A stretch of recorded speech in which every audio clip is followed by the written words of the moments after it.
예레미야 36장 1절부터 19절 말씀 보겠습니다.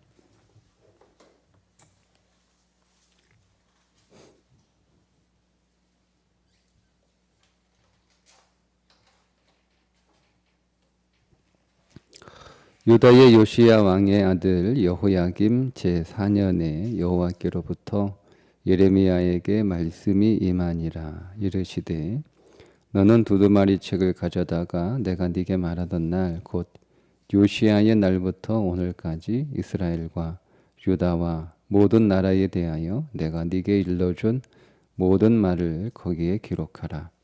유다 가문이 내가 그들에게 내리려 한 모든 재난을 듣고 각기 악한 길에서 돌이키리니 그리하면 내가 그 악과 죄를 용서하리라 하시니라.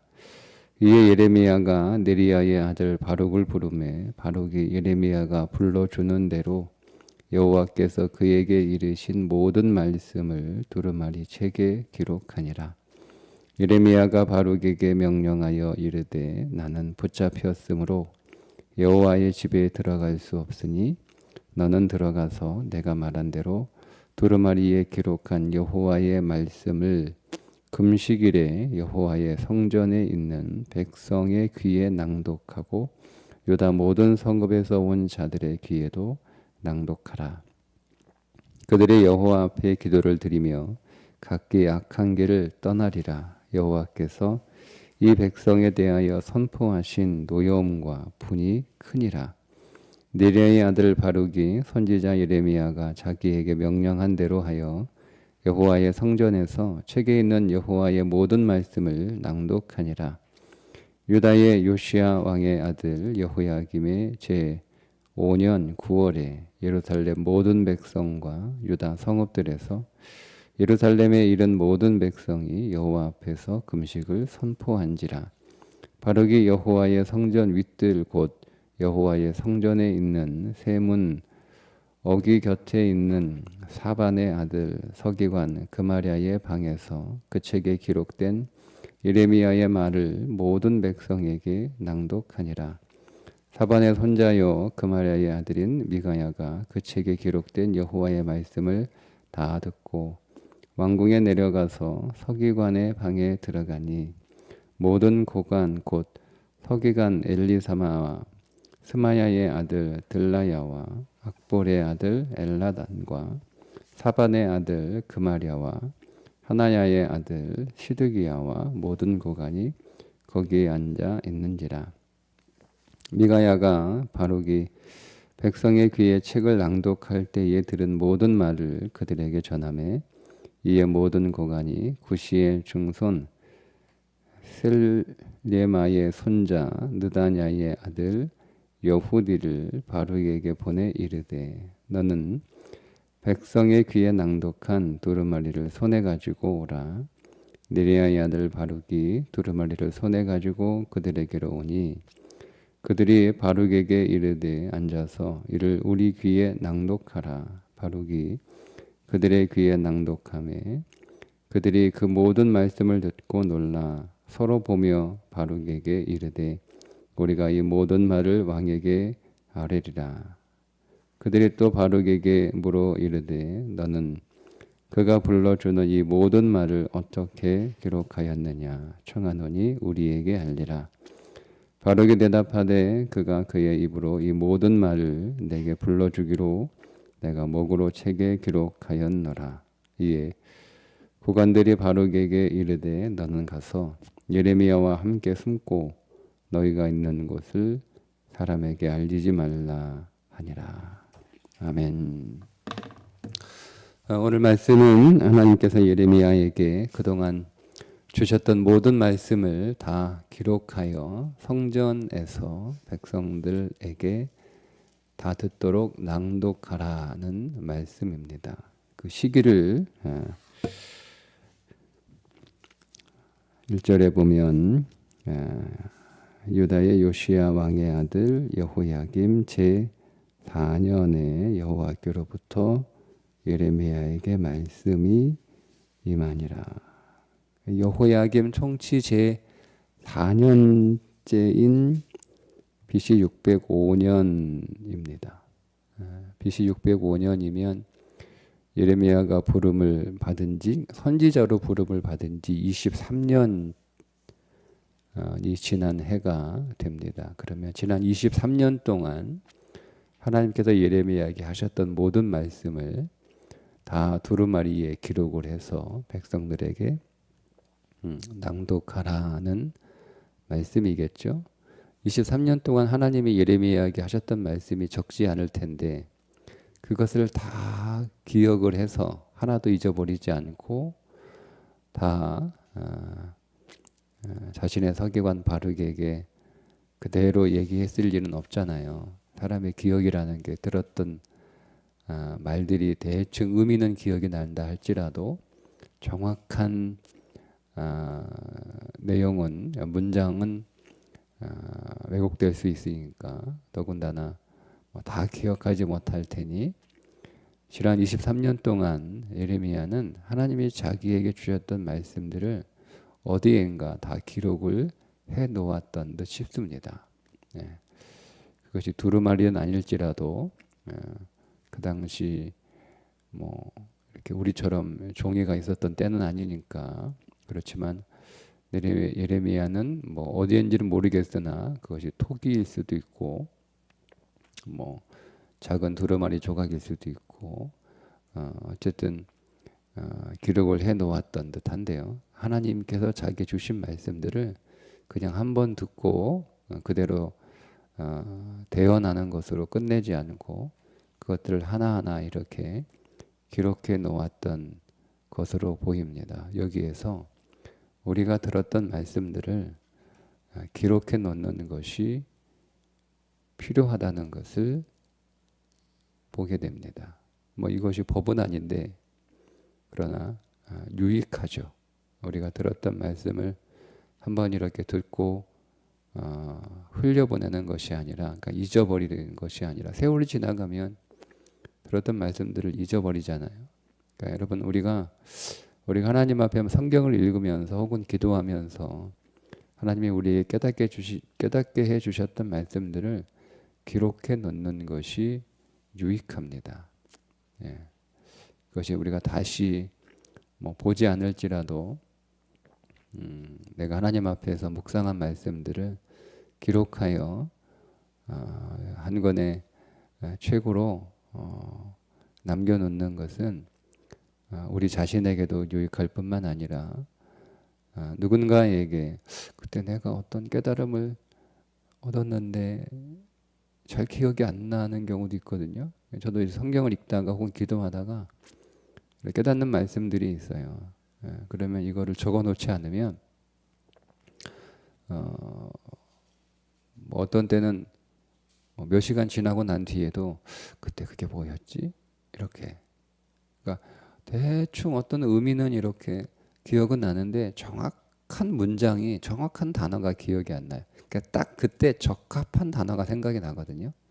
그거를 빨리 휴대폰 꺼내서 메모를 해두지 않으면 뭐 느낌은 어떤 내용인지는 알겠는데 딱 정확한 단어가 있어요. 딱 정확한 단어. 그때 그 단어를 딱 기록해 놓지 않으면 나중에 그 정확한 단어를 다시 떠올리기가 굉장히 어려워요. 뭐 거의 잘 안 되는 것 같아요. 저도 그래서 이제는 뭐 습관처럼 기억이 나면 바로 이렇게 적어 놓으려고. 뭐 운전하다가 또 생각이 나면 운전할 때 못 쓰잖아요. 요즘 기능이 얼마나 좋아요. 녹음할 수 있잖아요. 녹음기 기능 켜놓고 녹음하면, 요즘은 또 녹음하면 또 다 글자로 써주잖아요. 시대가 좋은 짓 알고 있어요. 잘 이용하면 됩니다. 어쨌든 우리가 성경을 읽으면서 혹은 기도하면서 혹은 우리가 일상을 하다가 문득문득 하나님이 우리에게 하시는 말씀들이 있어요. 그러니까 성경을 통해서 하시는 말씀들이죠. 그런 것들을 여러분 기록해 놓는 것이 굉장히 유익합니다. 예레미야가 그런 생활 습관이 있었던 것 같아요. 그러니까 23년 동안 했던 말씀들을 다 두루마리로 옮겨 적을 수 있었지. 23년 동안 했던 말씀을 어떻게 두루마리에 다 옮겨 적습니까? 기억나는 것만 적지는 않았을 거라는 거죠. 내가 네게 했던 모든 말을 기록하라 이렇게 말씀을 하셨으니까. 여호야김 제 4년째 되는 BC 605년은 남유다에게 어떤 일이 벌어졌냐면 바벨론 군대가 첫 번째 침공을 한 해입니다.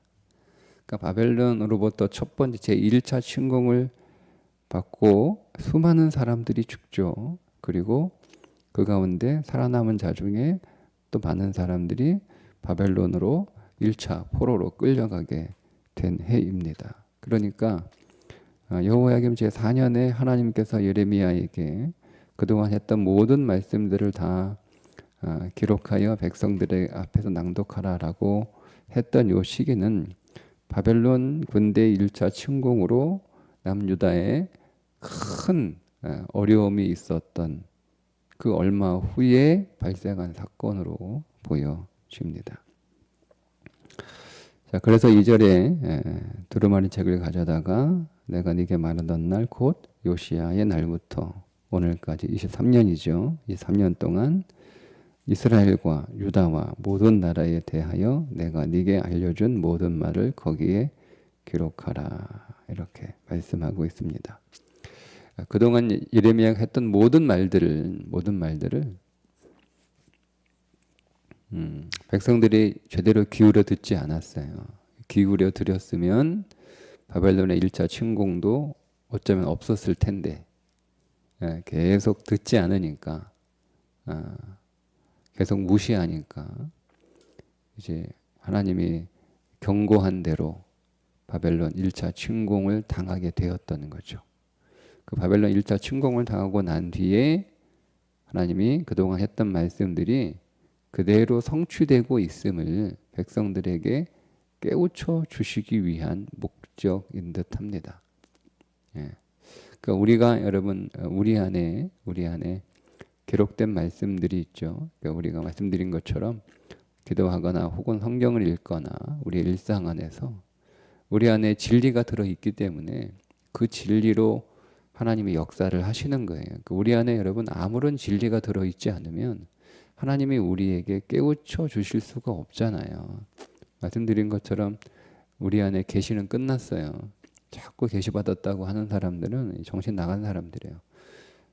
이미 기록된 성경에 하나님의 말씀이 기록된 그 순간 모든 계시는 끝났어요. 이제는 하나님은 성경을 통해서만 우리에게 말씀을 하세요. 그게 성경의 권위예요. 여러분 성경에 기록된 말씀을 하나님이 제껴놓고 다른 말씀을 하시면 성경의 권위가 떨어지잖아요. 하나님이 오늘 우리에게 기록된 말씀으로 하나님이 우리에게 모든 말씀을 이미 다 계시하셨고 그 이후에 계시라고 하는 것은 그 기록된 말씀을 우리에게 깨우쳐 주시는 성령의 조명이 우리 안에 있는 거거든요. 그 성령의 조명하심을 우리 안에 들었던 설교나 읽었던 말씀이나 우리 그 성경의 말씀이 우리 심령 안에 우리의 마음 안에 들어 있을 때 그 말씀들을 성령께서 조명하여 내가 너희에게 가르친 모든 말을 기억나게 하리라. 주님이 말씀하신 거잖아요. 보혜사 성령이 오면 그 일을 하시겠다는 거잖아요. 그 말씀을 이렇게 우리 안에서 성령이 조명하여 깨닫게 하시면 그 말씀을 우리가 기록해 놓고 그렇게 기록해 놓는 것으로 끝나는 게 아니라 우리는 기회가 되면 즉 하나님의 때가 되면 그 하나님의 나에게 깨닫게 하신 그 말씀을 사람들하고 나눠야 되는 거예요. 그게 성도 간의 소통이에요. 그게 성도 간의 신령한 교제입니다. 내가 전에 들었던 하나님의 말씀, 내가 전에 읽었던 하나님의 말씀, 그 말씀 내가 기도하고 있다가 혹은 또다시 성경을 읽다가 혹은 일상을 하다가 하나님이 나에게 이런 말씀을 다시 성령께서 깨닫게 해주셨다. 이렇게 우리가 하나님의 말씀으로 소통하고 교제할 수 있어야 된다는 겁니다. 그러니까 성도는 자기 생각과 자기 말을 하는 사람이 아니에요. 여러분 조심하셔야 됩니다. 성경은 여러분 안에 지식으로 쌓아두라고 하나님이 우리에게 주신 게 아니고요. 여러분의 입술로 말하라고 주신 거예요. 듣기는 잘 듣는데 우리는 말은 들은 걸 말하는 게 아니라 자꾸 자기 감정 얘기하고 자기 생각 얘기하고 자기 판단 얘기하고 그러니까 믿음의 진보가 없는 거예요. 그러니까 삶의 변화도 없는 거예요. 예. 그러니까 성도는 그리스도 예수 안에서 그 신앙이 성장할 때 말이 바뀝니다. 그래서 야고보서에서 너희가 믿음을 말로만 하지 말고 행동으로 좀 보여줘라 라고 할 때 야고보가 특별히 강조하는 게 언어였어요. 언어. 사람은 자기의 말을 제어할 수 있는 사람이 없습니다. 자기 혀를 누가 제어해요? 큰 배의 키가 그 배의 방향을 결정하는 것처럼 사람의 혀가 그 사람의 인생의 방향을 결정한다라고 야고보가 얘기하잖아요. 그러니까 정말 우리가 예수 믿는 사람이고 우리가 정말 구원받은 사람이 맞다면 우리의 혀는 성령 안에서 통제될 수밖에 없다라고 말하는 게 야고보의 신앙이었어요. 그런 것처럼 여러분 오늘 우리 안에 하나님의 말씀이 오늘 우리 안에 살아서 역사할 때 그 증거가 뭐냐? 첫 번째 증거가 그 사람의 언어예요. 언어가 바뀌어요. 근데 우리가 언어가 왜 잘 안 바뀌냐? 그 안에 말씀이 없기 때문에 그래요. 그러니까 말씀을 자꾸 다 지식으로만 들어서 머릿속에만 쌓아놓고 그 말씀이 그 사람의 심령, 그 사람의 인격 한 중심에 그 말씀을 넣어놔야 되는데 그 말씀이 인격의 자리까지 내려가지 못하는 거죠. 그러니까 성경을 많이 아는 것과 성경을 많이 배운 것과 그 말씀이 인격의 자리에 있는 것은 다른 거예요. 그러니까 여러분 우리는 말씀을 대하면서 구하기를 그리고 오늘 우리가 그 말씀을 대하는 우리의 마음의 태도는 저 말씀이 내 머릿속에 있는 게 아니고 내 인격의 자리까지 내려가서 그 말씀이 내 인격을 하나님 채우는 말씀이 되게 해 주십시오라고 여러분이 말씀을 향하여 여러분의 말씀에 대한 태도를 가지고 계셔야 됩니다. 안 그러면 거의 많은 성도들이요 다 말씀을 머릿속에 집어넣어요. 그래서 그 사람의 인격이 바뀌지 않는 거예요. 그러니까 그 사람의 말이 바뀌지 않는 거예요. 수십 년 교회 다녀보십시오. 말씀이 여러분의 인격의 자리까지 가지 않으면 여러분의 입술은 바뀌지 않습니다. 늘 같은 언어 같은 얘기하고 성도 간에 신령한 교제가 없어요. 앉아가지고 세상 얘기나 하고 누구 험담이나 하고 그게 여러분 대수롭지 않다라고 여기시면 여러분 너무 손해가 커요. 손해받는 신앙생활 하지 마세요. 우리가 손해보려고 예수 믿는 거 아니잖아요. 우리가 예수님 덕 보려고 예수 믿는 거 아니에요? 말씀의 덕 보려고, 생명의 덕 보려고, 능력의 덕 보려고 예수 믿는 거 아닙니까? 그러면 여러분 지혜롭게 예수 믿으셔야 돼요. 어리석게 예수 믿는 성도들이 적지 않습니다. 지혜롭게, 이렇게 말씀을 꼭 여러분 기록해 놓으시되 그 말씀이 종이에만 기록해 놓지 마시고요. 여러분의 인격의 자리에도 기억해 놓으세요. 인격의 자리에. 그리고 그 말씀을 나누셔야 됩니다. 그 말씀을 여러분의 입술을 통해서 나누셔야 됩니다.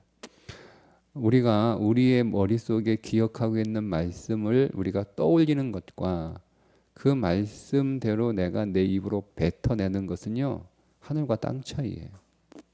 우리가 어떤 말씀을 기억하고 있을 때는요 그냥 우리의 머릿속에 떠오르고 있는 상태로 있지 그 말씀이 내 안에서 역사하지는 약합니다. 뭐 역사 안 한다라고 말하기도 그런데 어쨌든 약해요. 근데 내가 그 주신 말씀을요 내 입으로 딱 내뱉잖아요. 감사해야지, 기뻐해야지, 용서해야지, 이해해야지, 사랑해야지. 이게 머릿속에 있는 거하고 내가 입술을 통해서 감사해야지, 내가 이해하고 내가 용납하고 내가 덮어줘야지 이렇게 말하는 거하고는요 하늘과 땅 차이예요. 말해버리면 그 말이 내 안에서 역사해서 나를 통제합니다. 그래서 이 시편에서 묵상이라는 말, 중얼중얼이라는 말이잖아요. 중얼중얼. 이 묵상이라고 하는 그 말씀이 왜 복 있는 사람이 되는 가장 중요한 요소로 말씀하고 있는지를 경험할 수가 있어요. 경험할 수가 있어요. 어쨌든 우리가 우리 안에 기록된 말씀, 우리가 노트에도 기록해 놓아야 되지만 우리의 인격의 자리에도 기록해 놔야 되고, 그렇게 기록된 말씀은 우리가 우리의 입술을 통해서 증거되어야 됩니다. 이제 그것을 예레미야에게 하나님께서 말씀해 주시는 거죠.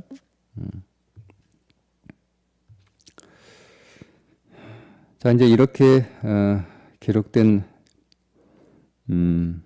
말씀이 언제 낭독이 되냐면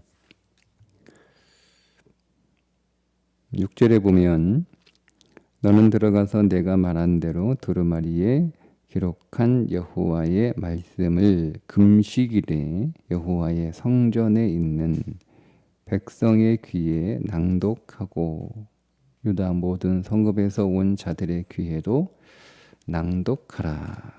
금식일이잖아요. 금식일. 예, 금식 하루 금식하는 것 같은데 바벨론 포로 이후에는 금식을 일주일에 2번씩 했어요. 근데 바벨론 포로 이전에 금식일은 1년에 단 하루였습니다. 대속죄일 7월 14일. 그런데 꼭 7월 14일 하루, 7월 14일 대속죄일 속죄일만 금식을 한 건 아닌 것 같고요. 성경의 기록들을 보면 국가에 큰 재난이나 어려움이 있으면 금식을 선포해서 금식을 하기도 했습니다. 그러니까 오늘 히드기야가 여호야김이 금식을 선포한 것은 그 날짜를 보면 9월이라고 얘기하고 있거든요. 그러니까 대속죄일의 금식은 아니고 나라에 큰 재난이 있어서 그 재난으로 인한 금식을 했던 것으로 보입니다. 그러니까 나라의 큰 재난은 말씀드린 것처럼 BC 605년이니까 바벨론의 1차 침공으로 많은 사람들이 죽고 많은 사람들이 포로로 끌려가는 그 나라의 재난, 그로 인하여 온 나라가 이제 흉흉해지고 어려움에 처한 그 상황이에요. 그 상황에 금식을 선포해서 많은 백성들이 성전에 와서 금식하며 하나님 앞에 회개하는 일이 있었습니다. 그때 이제 예레미야에게 기록된 말씀을, 그러니까 5월에 기록을 시작을 해서 9월에 기록을 끝내고 그 9월에 성전에 가서 이제 바룩이 기록한 예레미야의 모든 하나님이 주신 말씀들을 쭉 이렇게 선포를 하는 거잖아요. 읽어서 낭독을 하는 거잖아요. 자, 그렇다면 금식은 도대체 뭐냐라고 하는 거죠. 금식은 뭐냐? 금식은 성경에서 여기서 금식을 또 가르쳐 주고 계세요. 금식은 밥을 굶는 게 아니에요. 우리는 밥을 굶으면 금식했다라고 생각하는데 금식은 밥을 굶는 게 아니고 그 금식하는 날에 하나님의 말씀이 낭독되었다는 것을 보면 금식은 우리의 육신의 양식을 끊고 영의 양식, 생명의 양식인 하나님의 말씀을 먹는 게 금식입니다. 그러니까 여러분이 밥을 먹지 않는 것으로 끝내면 그거는 그냥 금식이 아니고 그냥 금식한 거예요. 여러분이 하나님의 말씀, 생명의 양식을 먹어야 됩니다. 그걸 가르쳐 주시는 거죠. 근데 이거 내일 이제 이어지는 본문에서 보겠지만 여호야김이 금식을 선포하고 금식을 하거든요. 그 믿음도 없는 왕인데 워낙 나라가 위태롭고 위기에 처하니까 그래도 아버지가 요시야잖아요. 여호야김이 등장할 때는 그의 아버지 이름을 거의 밝힙니다. 그의 아버지가 누군지. 요시야는 남유다 3대 선왕 가운데 한 명 아니에요? 믿음 좋은 아버지 밑에서 컸는데 그 아버지의 신앙을 물려받지 못하고 여호야김은 아버지와 다른 길을 가는 왕이었어요. 그럼에도 불구하고 어쨌든 배운 게 있으니까 나라가 위기에 처하니까 그래도 하나님 앞에 금식을 선포하고 회개하는 그런 모습은 보여주죠. 그런데 여호야김이 말씀드린 것처럼 금식은 밥을 굶는 것만으로 금식이 아니고 금식의 완성은 하나님의 말씀. 우리가 그동안 먹지 않았던, 우리는 그동안 계속 하나님의 말씀을 금식했단 말이에요. 남유다 백성들이 하나님의 말씀을 계속 금식하다가 이제는 육신의 양식을 금식하고 금식했던 하나님의 말씀을 먹는 것, 이게 참된 금식인데 여호야김이 이제 고관들이 그 성전 낭독했던 그 내용들을 듣고 깜짝 놀라서 바룩을 부르잖아요. 그래서 다시 읽어보라고 제대로 건네들었다가 정확하게 건네들었다가 깜짝 놀란 말씀인데 그걸 정확하게 여러분 우리는 사람들이 정언하고 사람들이 했던 말을요 그냥 그대로 이렇게 듣는 것으로 끝내면 안 되고요. 정확한 하나님의 말씀으로 돌아가 그 말씀을 읽어야 되는 거예요. 제가 설교하잖아요. 설교만 듣는 사람이 되시면 안 돼요. 설교를 듣고 여러분이 말씀 안에서 도전을 받고 여러분 성경책 앞으로 가셔야 되는 거예요. 그러니까 대개 성도들이 신앙생활 어떻게 합니까? 설교 듣는 것으로 끝내죠. 성경 그렇게 얘기하고 있지 않잖아요. 깜짝 놀랐다 이게 적용하면 설교 듣고 은혜 받은 거예요. 그런데 내가 은혜 받았다 이렇게 안 끝내잖아요. 불러가지고 한번 읽어봐라, 제대로 읽어봐라, 정확하게 읽어봐라 이렇게 하잖아요. 그러니까 우리는 설교 듣는 것만으로 끝내면 안 되고 여러분 설교 듣고 은혜가 정말 받았다면 여러분은 진짜 말씀으로 돌아가서 기록된 하나님의 말씀을 통하여 생명의 양식을 취해야 되는 거예요. 설교를 듣고 설교를 통해서 먹는 양식과 여러분들이 말씀을 통하여 먹는 양식의 질이 달라요. 설교를 아무리 잘해도요. 여러분들이 직접 말씀 안에서 성경을 읽고 그 성경 안에서 하나님의 말씀을 만나고 그 말씀을 양식으로 취하는 것과는 달라요. 뭐 그런 건 아닌데 제가 그냥 아주 그냥 이해를 돕기 위해서 하는 설명이에요. 설교는 그냥 여러분 군것질 한 거고요. 제대로 먹는 건 여러분이 성경을 읽으면서 그 말씀 안에서 묵상하고 기도하고 깨닫는 거예요. 그거 하셔야 되는 거예요. 근데 뭐 성경을 읽는 성도가 얼마 안 되잖아요. 여러분 주변 보시면 아시지만 뭐 저는 잘 모르겠으나 여러분들은 잘 아실 거 아니에요. 성경을 그렇게 많이 안 읽어요. 그러니까 설교 듣는 것으로 끝낸단 말이에요. 근데 오늘 보세요. 여호야김 시대에 그렇게 믿음이 좋았던 사람들이 아니에요. 그런데도 그 바르게 낭독하는 그 하나님의 말씀을 듣고 깜짝 놀란 사람이 가서 고관들에게 전달을 하잖아요. 이 사람이 뭐 정확하게 그대로 복사기처럼 녹음기처럼 전하지 못했을 테니까. 근데 대략 그 의미는 전달을 했는데 그 의미만 듣고 충격을 받은 거죠. 그래서 바룩을 불러가지고 다시 정확하게 읽어봐라 이렇게 했던 것처럼 우리도 하나님의 말씀을 들었을 때 그 은혜를 받고 나면 은혜 받는 것으로 끝내지 마시고 성경으로 가십시오. 성경을 펼치시고 성경을 읽으십시오. 그 성경 안에서 하나님의 정확한 말씀들을 여러분 들으셔야 됩니다. 네, 그게 이루어지게 되죠. 그게 금식이라는 게 그게 금식. 그런데 여호야김은 어떻게 하냐면 내일 나누겠지만 그 말씀을 갈기갈기 찢어가지고 불태워버려요. 그러니까 금식이 아닌 거잖아요. 폼만 잡은 거예요. 예?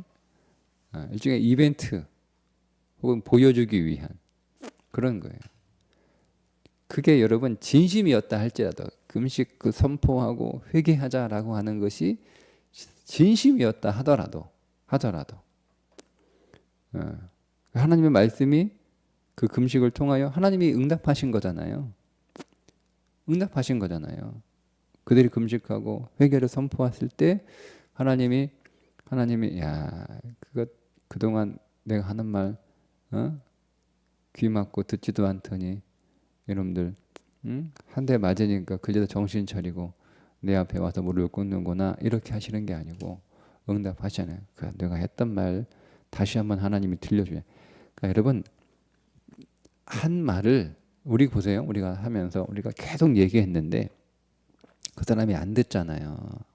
그럼 우리 그 사람이 더 이상 얘기하기 싫습니다. 얘기하기 싫어요. 근데 하나님 같으면 얘기하시고 싶으셨겠어요? 하나님은 얼마나 그 긍휼이 큰지 하나님은 다시 말씀하시잖아요. 했던 말, 야 내가 전에 했던 말 이거잖아. 내가 너에게 이미 얘기했잖아. 내가 너희들에게 이미 경고했잖아. 이런 일이 벌어질 거라고. 다시 들려주시는 거예요. 그 응답인 거예요. 응답이잖아요. 그 응답을 들을 때 그게 진짜 금식이 되는 거예요. 그러니 오늘 우리의 삶 가운데 하나님의 말씀이 우리 안에 우리의 인격의 자리에 그게 심령이에요. 인격의 자리에 새겨지는 거. 그러니까 말씀은 계속 새기는 게 필요합니다. 그러니까 신명기 신앙의 말씀을 다시 쓰는 거잖아요. 근데 신명기 성경에는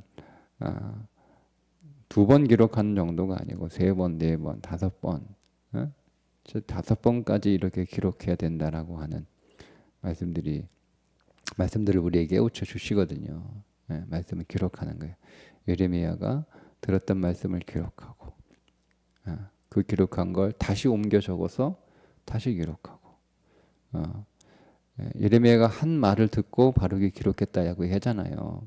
바룩에게 자기가 그동안 기록해 놓은 걸 다 주고 야 이거 그대로 보고 옮겨 적어라 뭐 이렇게 하지 않고 그걸 예레미야가 다시 꺼내서 하나하나 다 읽으면서 바룩이 그걸 들으면서 다 기록하는 그러니까 하나님의 말씀이 여러분 우리 안에 인격으로 기록되는 것은 그냥 쉽게 편하게 되는 건 아니에요.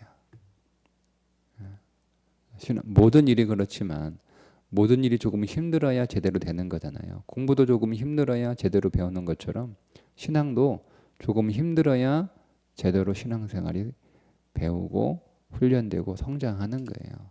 그러니까 쉽게 되는 건 세상에 없는 것처럼 세상 일도 여러분 쉽게 되는 게 없는데 영적인 일이 어떻게 쉽게 되겠어요?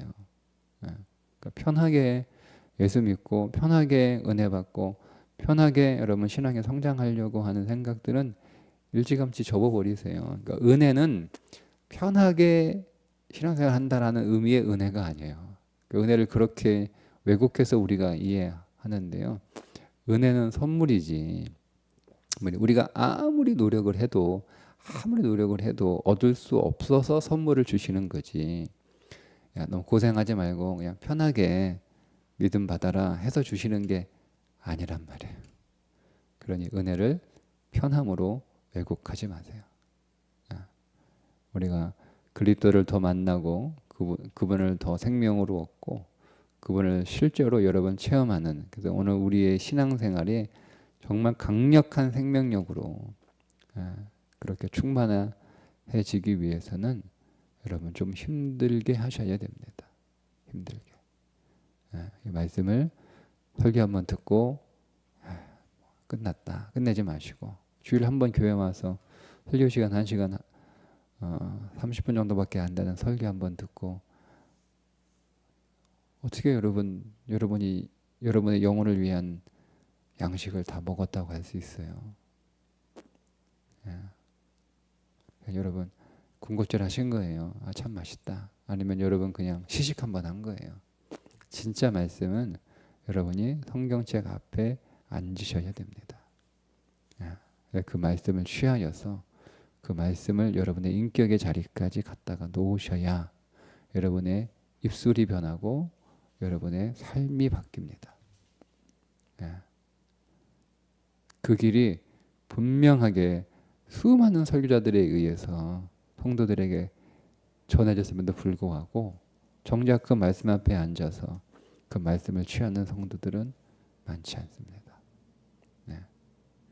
그러나 우리 제일교회 모든 성도들은 반드시 그 말씀 앞에 성경책을 펴시고 하나님 말씀 앞에 꼭 앉으셔서 그 말씀을 생명의 양식으로 꼭 취하심으로 여러분의 인생 안에 놀라운 생명의 역사가 일어남을 체험하시고 그것이 날마다 체험되게 하시고 그 여러분들의 간증이 되시기를 주님의 이름으로 축복합니다. 기도하겠습니다. 하나님, 오늘 우리에게 주신 말씀, 우리가 들었던 설교, 우리가 읽었던 성경, 우리가 배웠던 하나님의 말씀, 하나님 진리 안에서 깨닫게 하실 때 하나님 우리가 깨닫는 것으로 끝내지 않고 기록하게 하시며 우리의 인격의 자리에까지 그 말씀이 들어갈 수 있도록 그렇게 거듭 기록하는 믿음을 주셔서 우리가 진실로 하나님의 말씀을 생명의 양식으로 먹는 자들이 되게 해 주옵소서. 말씀의 역사가 우리의 삶 속에서 경험되게 하시고 그 생명의 역사를 간증하는 사람이 되게 해 주옵소서. 예수님의 이름으로 기도합니다. 아멘.